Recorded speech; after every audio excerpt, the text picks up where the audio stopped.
In 1862, the author of Uncle Tom's Cabin, Harriet Beecher Stowe, met President Abraham Lincoln, and according to legend, he said to her, "So you're the little woman who wrote the book that started this great war." There's another book that had an equally large impact, and yet far fewer people know about it. And it may have been a blueprint for an entire presidency. Philip Drew, Administrator, is a novel published in the fall of 1912, whose protagonist resembles the incoming president-elect, Woodrow Wilson. The novel begins with the titular protagonist's graduation from West Point. Instead of celebrating with his fellow cadets, he spends time alone lamenting about economic inequality and corrupt politicians. He initially joins the army but later resigns because he's too smart to waste his talents sitting around doing nothing. He decides to become a journalist and social worker, helping the poor and downtrodden people of New York slums ignored by the wealthy elites. Meanwhile, a conspiracy is unfolding between a businessman named Thor and a senator named Selwyn. Thor partners with Selwyn to take over the government by taking control of the US Senate and the presidency by getting their hand-picked candidates to win elections. One day, Senator Selwyn visits Thor, who records his private conversations onto vinyl to potentially use as blackmail later. His conversation with Selwyn is recorded, but the record is leaked to the press, who exposes their conspiracy, which sparks outrage around the country. This eventually turns into a civil war, and who do the rebels choose to be their leading general? Why, it's none other than Philip Drew, the paramount moral philosopher and brilliant military strategist. After defeating a federal army in battle, Drew marches on DC and overthrows the government. He takes power as dictator and reforms the government in such a way that none of the problems of inequality and corruption could happen again. And after the reforms are implemented, he resigns his position as administrator of the Republic and allows constitutional government to return. Philip Drew, Administrator, is a kind of novel we don't see much of anymore. Utopian.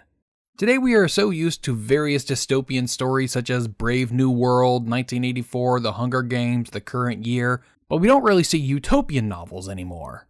These were quite popular in the 19th and early 20th centuries, but the genre was violently murdered in the trenches of World War I, and no one has ever successfully revived it. What's also funny is that this isn't even the first early 20th century novel to describe a benevolent dictatorship taking over the United States. But those other ones didn't have the same level of influence that Philip Drew did. What exactly was this influence, you ask? To see that, we need to look at the reforms implemented by Philip Drew in the novel when he was acting as dictator. A whole chapter of the book is dedicated to the tax reforms, with major emphasis on progressive income and corporate taxes. He also granted women the right to vote and orchestrated the creation of an international alliance with the goal of eliminating international trade barriers and enforcing military disarmament. He also implemented massive government oversight of the economy, placing union leaders and government representatives in leadership positions of major corporations. The idea was that the government would only operate in the interests of the people. If you're familiar with your progressive era history, you'll recognize a bunch of these. The progressive income tax was a goal of the progressive movement that was fulfilled with the passage of the 16th Amendment in 1913. Women's suffrage was established with the 19th Amendment in 1919. The League of Nations was created in the aftermath of World War I and had the same goals as the international alliance Philip Drew set up in the book. And the massive government oversight and control of the economy resembles the actions of the War Industries Board during World War I, which you can learn more about in one of my previous videos. Something I mentioned in the previous video was Woodrow Wilson's place within the technocratic wing of the progressive movement.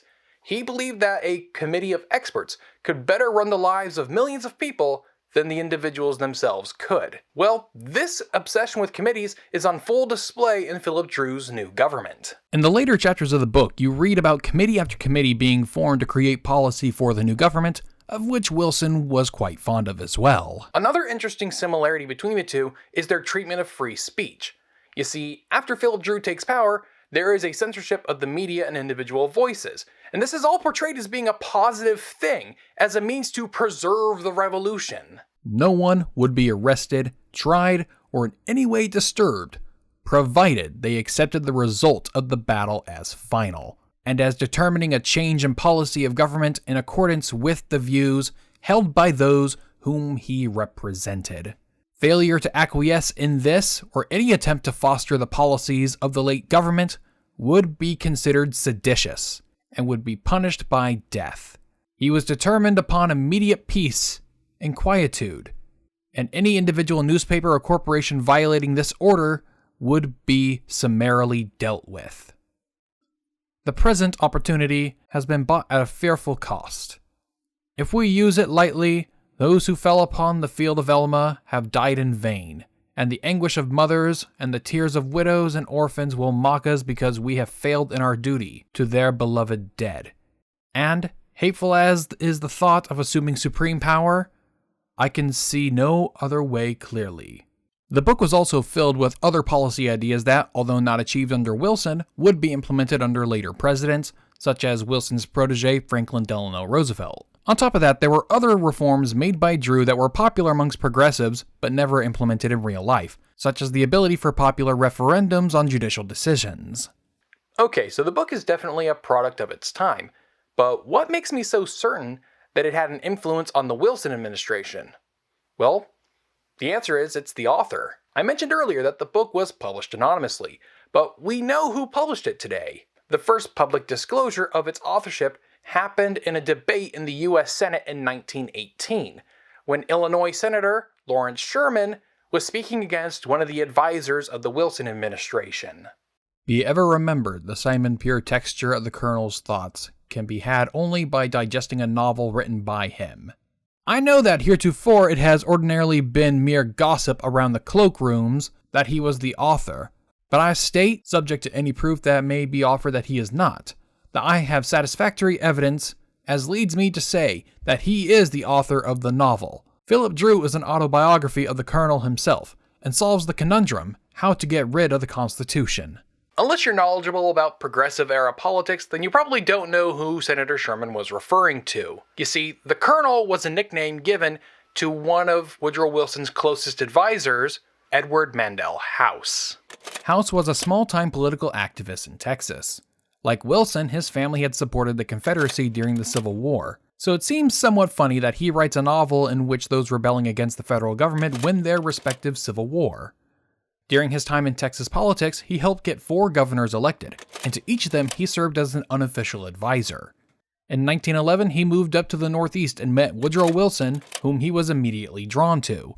He basically ran Wilson's 1912 campaign for the Democratic nomination. He became so close to Wilson that the president-to-be offered House any job in his administration that he wanted. House declined, saying he preferred a behind-the-scenes role as an unofficial advisor like he had been in the past. He wrote the novel in several short bursts throughout the 1912 campaign, and before publication he had given copies of the manuscript to at least 3 future cabinet officials and the president-elect, who read it on a post-election vacation to Bermuda. And while Wilson was president, House was given a room in the executive mansion. Okay, so it's pretty clear the person who wrote this fanfic was pretty close to Woodrow Wilson, and his ideas were definitely imprinted on the president, or at the very least, he reassured the president that his own pre-existing ideas were not as crazy as they sounded. Future editing Grant here. I'm sorry to interrupt the flow of the video, but I just watched through it and I realized that I may be implying something at this point that I wasn't, such as implying sort of this quasi-conspiratorial attitude about Colonel House, that he was a puppet master behind the Wilson administration. No, I'm not meaning to do that. I'm not sure what I intended the way when I said it, but basically, Colonel House did not put these ideas into Wilson's head. It just so happens that a lot of the ideas Colonel House had, Wilson also had, because they're both progressives of the same ilk and whatnot. So, anyways, yeah. Colonel House, no conspiracies here. He just had the same ideas as Wilson. Back to the video. But was it at least a good read? No. The answer's no. The reception of this book was similar to that of Margaret Atwood's The Handmaid's Tale prior to the Hulu series. Until recently, The Handmaid's Tale, along with most of Atwood's books, were never really praised for their value as narratives. The story is poorly written and formatted in a way that doesn't really work as a novel, but it was always praised for its politics. Well, Philip Drew, Administrator, was met with a similar reception. Progressives praised the book's politics, but never the narrative. In fact, numerous people House shared the manuscript with before publication outright told him that he should scrap the narrative entirely and just publish it as a collection of policy proposals. Walter Lippmann wrote this about the anonymous author, saying that House was quite incapable of producing a character or sustaining a plot. And when rumors were floating around that the author might be someone in the Wilson administration, he said, "Now, if the author is really a man of affairs, this is an extraordinary book. It shows how utterly juvenile a great man can be. If he is really an insider, then we who are on the outside have very little to learn. If he is really an example of the far-seeing public man, then in all sincerity, I say, God help this sunny land. The book also reminds me of like an Ayn Rand novel where it mostly serves as a vehicle for like philosophical soliloquies from the author. Unfortunately for House, he's not a good a writer as Ayn Rand is.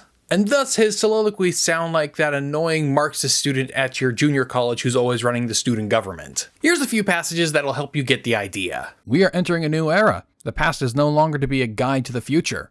A century and a half ago, there arose in France a giant that had slumbered for untold centuries. He knew he had suffered grievous wounds, but he did not know how to right them. He was almost wholly ignorant, for in the scheme of society as then constructed, the ruling few felt that he must be kept ignorant. Otherwise, they could not continue to hold him in bondage.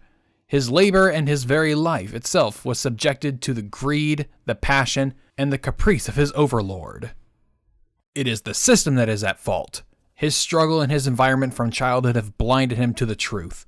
To those with whom he has come in contact, it has been the dollar and not the man that counted.